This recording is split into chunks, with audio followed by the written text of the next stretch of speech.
Further comments, questions?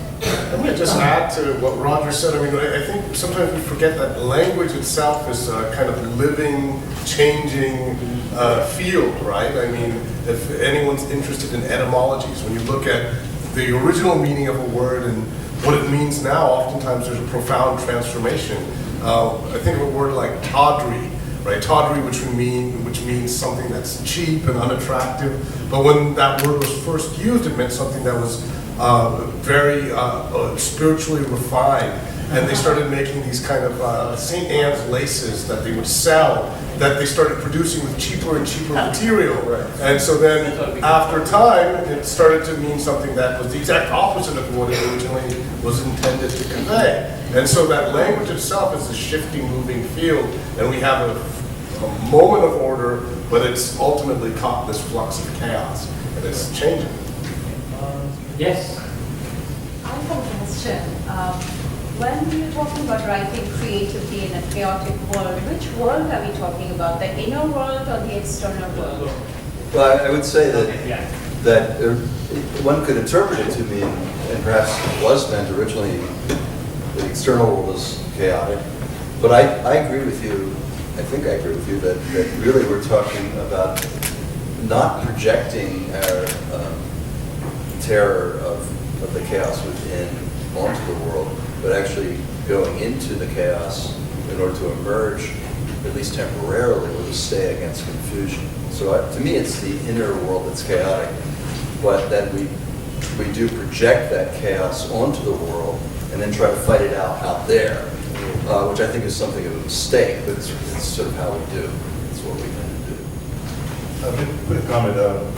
One of the things that I remember when we were putting together the curriculum for the African American Studies program, and we had writers coming in from all places in terms of giving lectures. One of the things that emerged from that was that writers felt as though, particularly they were not at home in this country. They were not at home in America, but at the same time, they were very much Americans. Felt themselves to be Americans, but not appreciated as being Americans. And so for them, writing was, how can I make of this world a home? And sort of like the boys' double consciousness, they were writing in two worlds. As a matter of fact, in three worlds. They were writing in the white world, they were writing in their internalized black world, but they were also writing in their subconscious world. One of the things that Darwin Turner, who was the professor putting this together, said that, so when you look in the mirror, who do you see? You know, because if you're going to use language that's been created before you started writing, is it your language, and how do you make it your language? And just one quick comment on that. When I first went to Jamaica and I went to someone's house and they were about to leave, as they were leaving, they said, "I'm not here." Now, you know, they were standing right there in front of me and they said, "I'm not here." What they mean is I'm leaving. A beautiful way of expressing that in terms of the use of language. So that cultures take different language and turn it on its ear sometimes. And so you have to accept that. And that's what poets do all the time, as you well know. And so I think that you're writing in both worlds all the time. I mentioned that all five of you come from obviously very different either religious or racial or cultural backgrounds. And I think that's very good because you're all American, which is also very interesting. What I see here a lot from looking at something totally different, which is art galleries, is people coming from a whole series of different cultures to get into something called globalization. So the result is totally unattractive because the cultures you all come out of add something to what you're doing and what you're saying, and also make America better for it. So I'm just wondering what you thought about globalization and the forced universalization of culture. Yes, well, I think, you know, it has both its positive and negative aspects, of course. But when I was thinking, for some reason my mind went to Moira's reading yesterday, and thinking about the environment, and perhaps in the context of globalization, it's interesting to think of chaos as is happening with climate change and with the various elements of what's happening to the landscape. And there's this poet, Juliana Spar, and she has said, because poets often would write about nature, right? There's a long tradition of pastoral poetry where you would write about nature and perhaps romanticize it. And she felt that it's unethical to write a poem about a bluebird that doesn't include a bulldozer in it. And, you know, this idea that, and, you know, I often love to look at, you know, in our neighborhood, they'll pave the sidewalks every, 5 years, and then sure enough, these little green shoots are poking through it. So we're trying to superimpose our order, and as if nature and wilderness won't eventually overtake. So that doesn't really answer your question, but that was what I was thinking about when you asked it. A real quick response, and that is that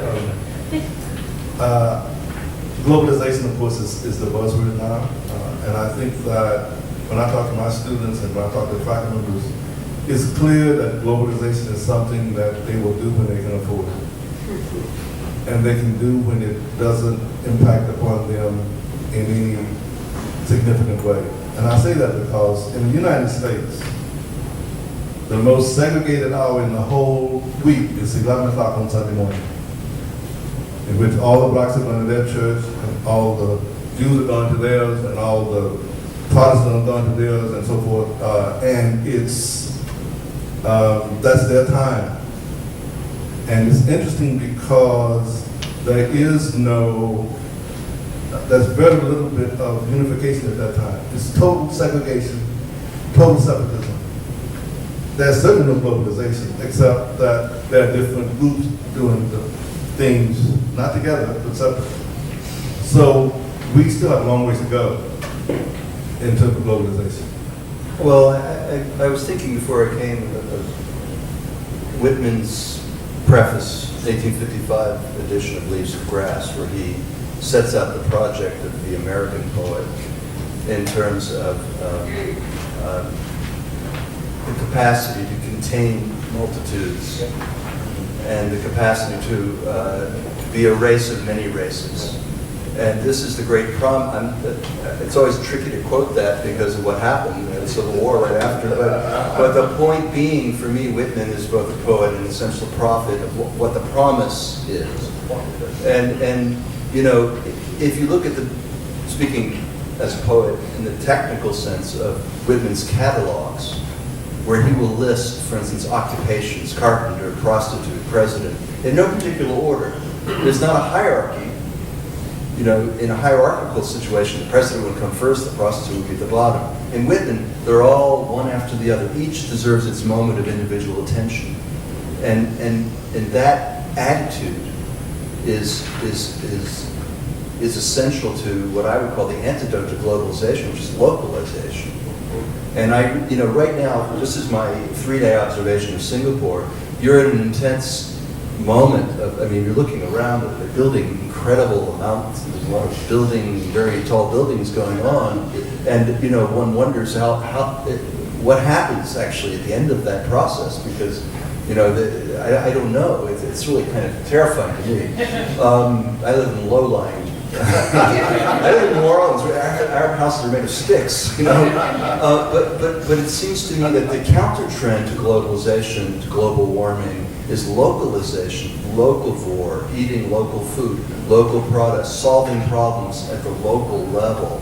And we see at the larger level, a lot of global systems are breaking down and not serving people anymore. So, I think, I don't know how to relate that to Whitman, but there's something about paying attention to the individual while recognizing that each individual is also part of this larger democracy. That's the American idea, I think. Thank you. One of the impressive things we said also about America is that at every inauguration of the president, and especially in recent times, there always is a poet, right? And during Kennedy's inauguration of Robert Frost, do you remember the poem he read? The Gift Outright. With that very, very powerful line, the land was ours before we were the land. It's a very, it's a line He had that to read something else, but the light was blinding him, and so they Yeah. just recited that. Right, over and over. yeah. I mean, it's amazing, and of course in Singapore we look forward to the day when we might, as poets, being invited to the inauguration of our presidents. But it's a dream at the moment. So on that wonderful note, because there's a lot of us, presenting some chaos on there in the world. Did you have something last? Well, no, what Rodger was saying made me realize, I didn't realize this was the case, but my daughter told me, it used to be that America was considered the melting pot. Yeah. Like, that was the operative metaphor, that we all kind of come together, and apparently that's no longer the case. It's the salad bowl now. Yeah. America is a salad bowl, so that, that we kind of, everyone that's part of America retains their texture and their flavor and their culture, but then they all come together to create this thing. And so it's not that you're diffusing your identity or blending your identities with others, but you're retaining some aspect of it and trying to work together in some way. So. It's really interesting, those metaphors. So we went through the mosaic. Remember, Canadians are very famous for the mosaic cultures, melting pot, and then of course South Africa with the rainbow. So in Singapore we've been debating what exactly we are, because we went through the same thing, the melting pot, races and all that. The rainbow metaphor is quite interesting because you're sort of connected and yet unique. You're 7 colors but yet one, against the light and those kind of things. So plenty of time for reflection and reflection as well. Yes. Thank all our wonderful panel. Thank you so much. Hi guys. It's a great honor to be the first, I don't know whether the first in the world or the first in Asia, but certainly the first in Singapore to see this film. But I think before we actually see the film, it might be useful to have Shawn Wong tell us a little bit about this, because it's really based on his book, American Needs, These Needs, and how the transformation came about. I don't know whether the American needs, as in language, generally, that kind of thing is this thing. But it's very, very interesting to have the man himself over here to share this with us, and then we'll watch the film. And it's okay with you, Shawn. After the film, can we just have 10 minutes of Q&A? Yeah. Okay. Okay. All right. That's good. Thank you. It's actually the film was just released in the U.S. this month on television, and this is actually not only the first the Singapore premiere, but all of Asia. Oh, wonderful.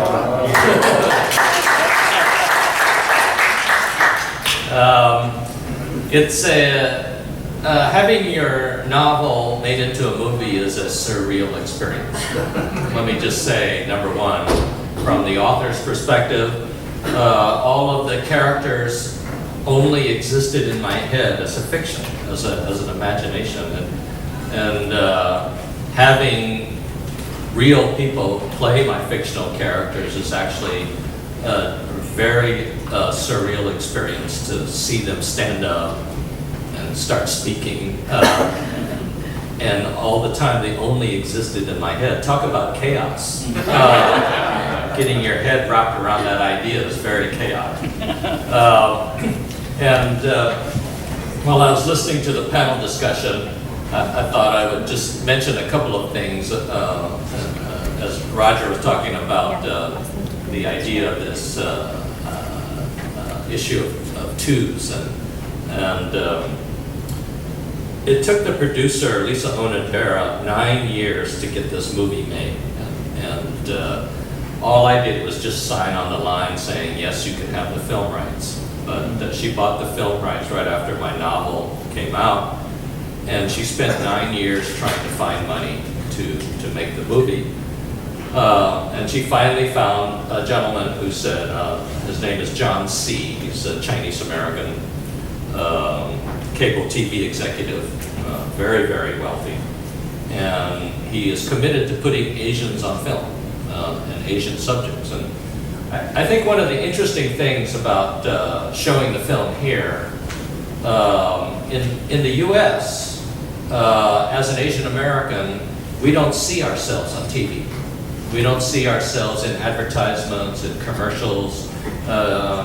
You are used to it. You're used to seeing sort of full portrayals of yourself on television, in the movies, in advertisements. A lot of times what we're exposed to are stereotypical depictions of ourselves.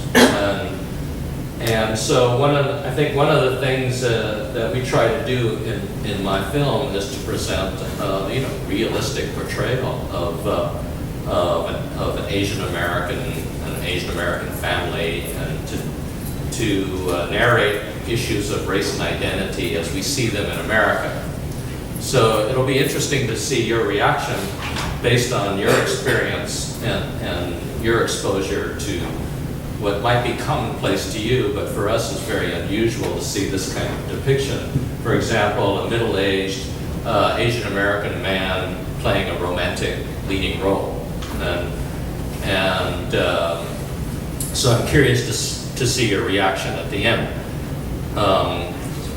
If you don't like the movie, you have to lie to me and say you did. Just a word of warning. But anyway, we went to John C., and he said, I will fund the entire movie, which was over $1 million. And he said, I'll write a check. And he said, but I have one stipulation. And we go, oh, what's that? And he says, my daughter has to play the lead. And we said, who's your daughter?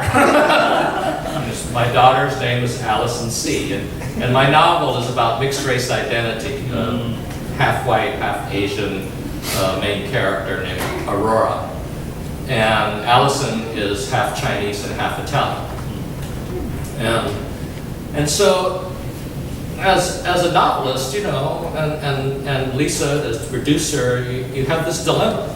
There's an angel on the shoulder saying, stick up for your artistic principles, don't compromise, don't sell out, And there's the devil over here saying, take the money. You've been looking for the money for 9 years, take the money. How bad could she be as an actress?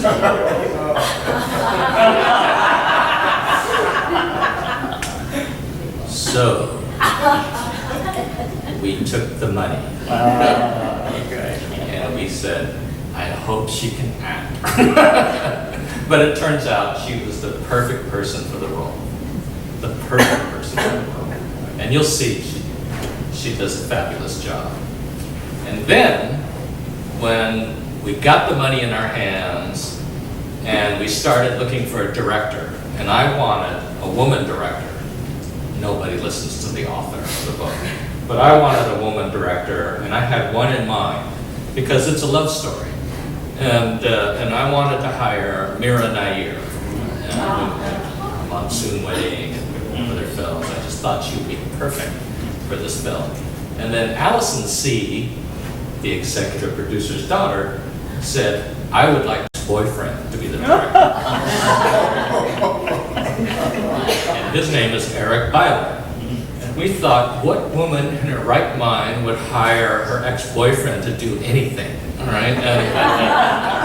And it turned out that Eric Byler was the perfect director. And he's half Asian, and he understood the book perfectly and was committed to the book. And so we really got lucky. And you'll see that the film speaks for itself. We'll talk about it afterwards. I'm happy to answer any questions you might have. While you were watching the movie, I was at the other conference over there. I learned all about poverty. And the Millennium Development Goals. Yeah. Well, I guess it's a classic question you would ask of any writer whose books been adapted to a film. You said it was surreal for you to see these characters come to life. How true did sort of the characters, but more the issues and the themes in the book did you feel the film was? And used all of my characters, which is a great compliment for an author. to see your characters being used, you know, and stay true to themselves.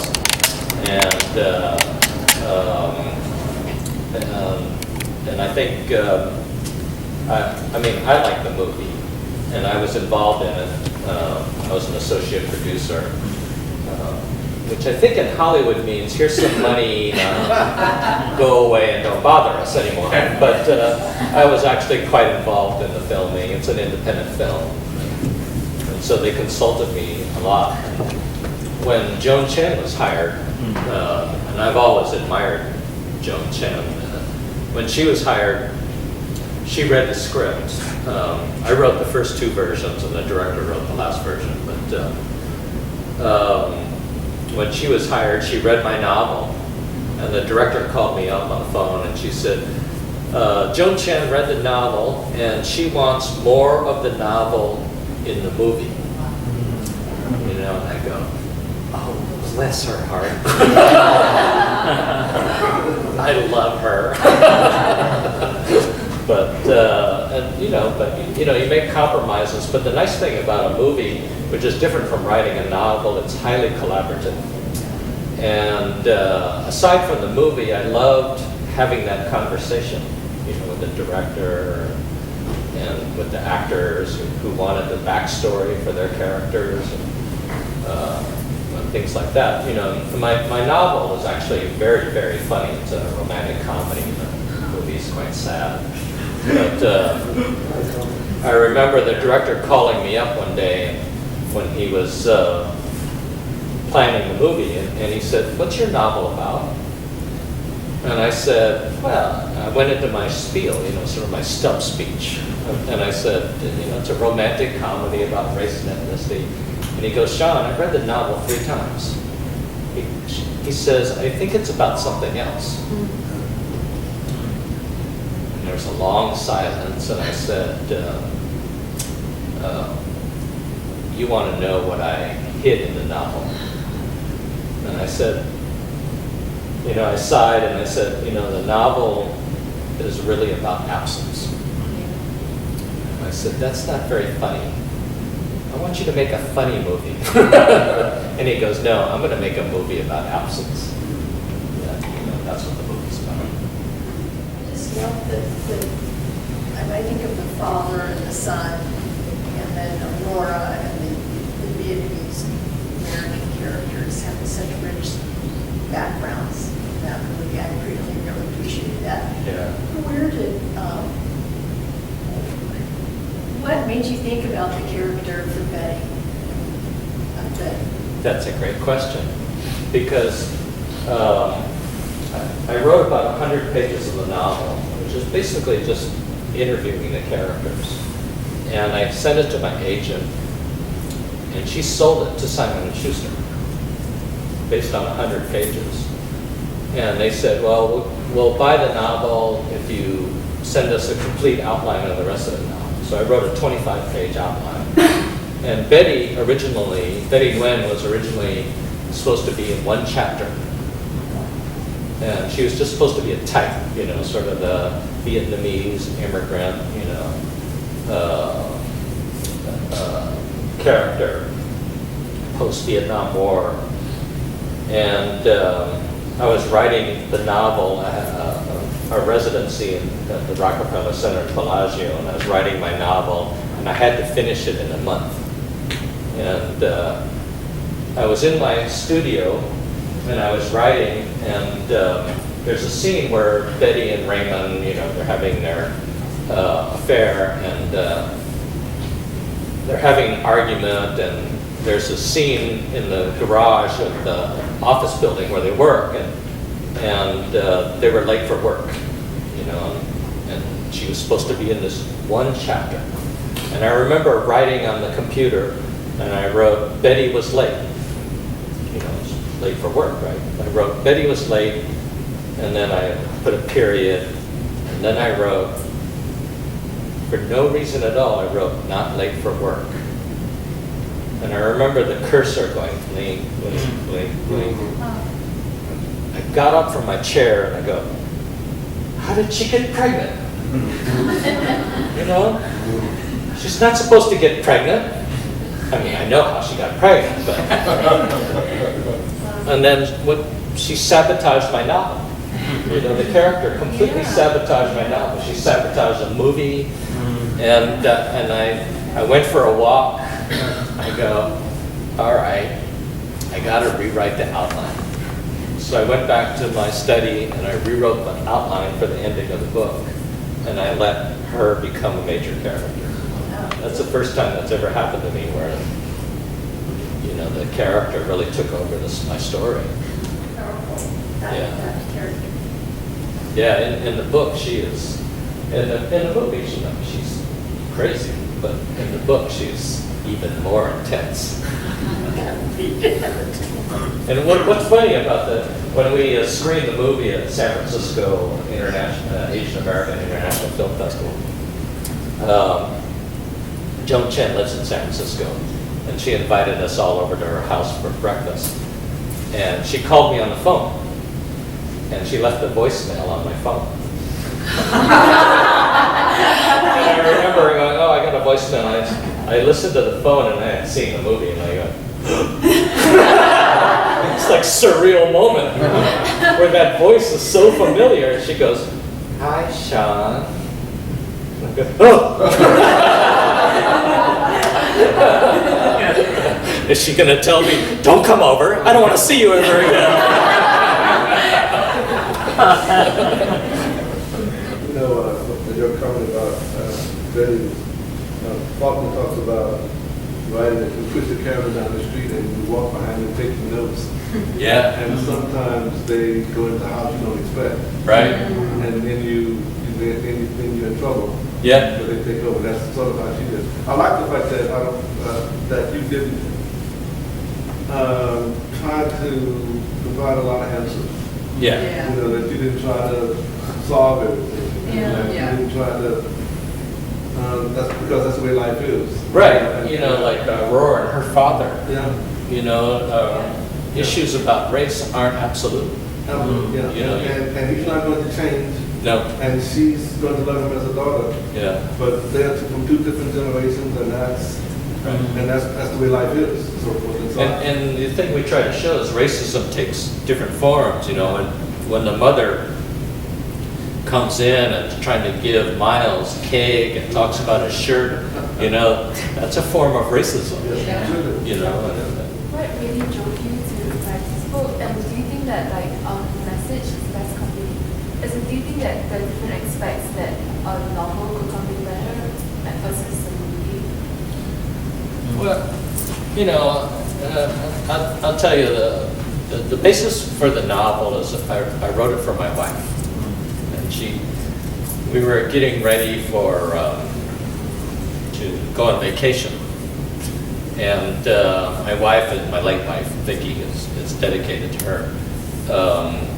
She was battling cancer, and as a caregiver, you feel totally helpless. You know, there's nothing you can do. The doctors are taking care of her, and she was in remission, and we were getting ready to go on vacation to Hawaii.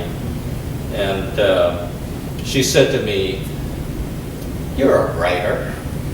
Oh God, you know, that's why we're so poor.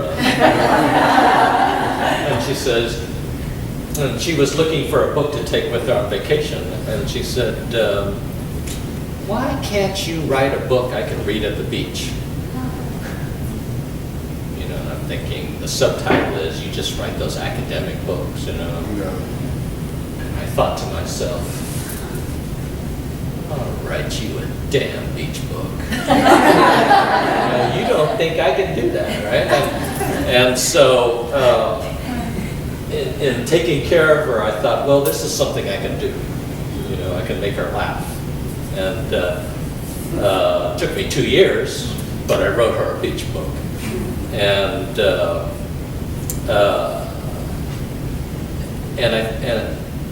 I think, and you know, and that's what the director saw. You know, he saw, you know, what I was trying to do, and all I wanted to do was make her laugh. You know, and so I think it's so that, you know, so it's one of the things that happened when I showed up on the set and the actors stood up and they started to act, I thought I would be very objective about the film. You know, I thought I would say, oh, that's from my book, or that's not a line from my book. And the interesting thing is, as soon as I saw what they were doing, I was completely non-objective. The first thing I thought of was what was happening in my life when I wrote that scene. And I actually had to leave the set. And the director had given me these earphones. They were sort of remote earphones so I could hear what was happening on the set. But I didn't have to be on the set, so I could hear all my lines in my ear. And then, which was, I think, an easier transition for me. But as I mentioned before, it's a very surreal experience, you know, seeing the story unfold on the screen, and particularly in person. I mean, just as a final comment, just to say that you mentioned at the beginning that a lot of this kind of experience isn't being reflected in mainstream cinema, which is absolutely true. I think a lot of us mainly consume mainstream Hollywood, and that is still completely full of stereotypes. Even things like Life of Pi, which people went on, well, it was great. As an Indian watching that, there were so many cultural inaccuracies, and it was astounding. It was mind-blowing that that could be possible in the 21st century. So I just wanted to say it's so wonderful to see something like this, because even in Singapore, where there is so much diversity and there's been a long history of intermixing, of communities being formed through various intercultural marriages, and that phenomenon is increasing. We're not telling those stories yet in a complex way. We are still dealing with a lot of racial tropes, I think. We're beginning to tell better stories cinematically, but I think we have a long way to go. So in a way, something like this, it may be the American, Asian American experience, but there's a lot that we can actually draw from it for ourselves. Definitely. So I hope something like this is shown in Singapore in a more mainstream way, because we need to actually see these kinds of stories. We need to weave this into our national conversation. Yes. Exactly.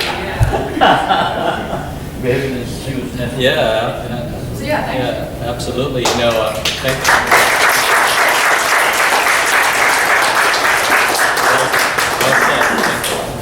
Well, on that note, I think we wish you all well, John. Very moving experience. So thank you very much, everyone, for coming.